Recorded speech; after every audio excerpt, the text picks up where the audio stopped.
Euro കപ്പിൽ ഇന്ന് ആദ്യ സെമി പോരാട്ടം. ഫൈനൽ ലക്ഷ്യമിട്ട് വമ്പന്മാരായ സ്പെയിനും ഫ്രാൻസും തമ്മിൽ ഏറ്റുമുട്ടും. അലയൻസ് അരീനയിൽ ഇന്ത്യൻ സമയം രാത്രി 12:30 മത്സരം. ക്വാർട്ടറിൽ ജർമ്മനിയെ 1-2 ഗോളുകൾക്ക് പരാജയപ്പെടുത്തിയാണ് സ്പെയിൻ സെമിയിലെത്തിയത്. ടൂർണമെന്റിൽ കളിച്ച 5 മത്സരങ്ങളും വിജയിച്ചാണ് സ്പെയിന്റെ വരവ്. ഈ യൂറോയിൽ എല്ലാ മത്സരവും ജയിച്ച ഏക ടീമും സ്പെയിൻ തന്നെ.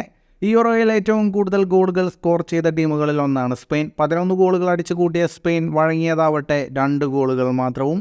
മിന്നും ഫോമിൽ കളിക്കുന്ന വിങ്ങർമാരായ നിക്കോ വില്യംസിലും ലാമിൻ യമാലിലുമാണ് സ്പെയിന്റെ പ്രതീക്ഷ. റോഡ്രി, ഓൾമോ, കുക്രയ എന്നിവരും നല്ല ഫോമിലാണ്. എന്നാൽ സസ്പെൻഷൻ മൂലം കാർവഹാൽ, നോമാൻഡ് എന്നിവരെയും പരിക്ക് കാരണം പെഡ്രിയും സെമി ലൈനപ്പിലില്ലാത്തത് സ്പെയിന് തിരിച്ചടിയാണ്. മറുവശത്ത് താരനിരക്കൊത്ത പ്രകടനം പുറത്തെടുത്തല്ല ഫ്രഞ്ച് പട സെമിയിലെത്തിയത്. ക്വാർട്ടറിൽ പോർച്ചുഗലിനെ പെനാൽറ്റി ഷൂട്ടൌട്ടിലാണ് മറികടന്നത്. Mbappe, Griezmann, Dembele, Kolo Muani എന്നിവർ അണിനിരക്കുന്ന ഫ്രഞ്ച് നിര ഇതുവരെ നേടിയിട്ടുള്ളത് 3 ഗോളുകൾ മാത്രമാണ്.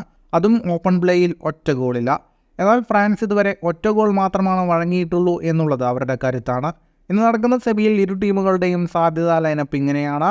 സ്പാനിഷ് നിരയിൽ ഗോൾ കീപ്പറായി സിമോൺ, പ്രതിരോധത്തിൽ നവാസ്, നാച്ചോ, ലാപോർട്ടെ, കുക്രയ, മധ്യനിരയിൽ ഓൾമോ, റോഡ്രി, റൂയിസ്, മുന്നേറ്റത്തിൽ യമാൽ, മറാറ്റ, വില്യംസ്. ഫ്രഞ്ച് നിരയിൽ ഗോൾ കീപ്പറായി മാഗ്നാൻ, പ്രതിരോധത്തിൽ കൂണ്ടെ, സാലിബ, ഉപ്മാക്കാനോ, ഹെർണാണ്ടസ്, മധ്യനിരയിൽ കാൻഡെ, ചുവാമനി, റാബിയോട്ട്, മുന്നേറ്റത്തിൽ Griezmann, Kolo Muani, Mbappe. Football ലോകത്തെ കൂടുതൽ വാർത്തകൾക്കും വിശേഷങ്ങൾക്കുമായി സ്പോർട്സ് കഫേ പോൾ തന്നെ സബ്സ്ക്രൈബ് ചെയ്യുക.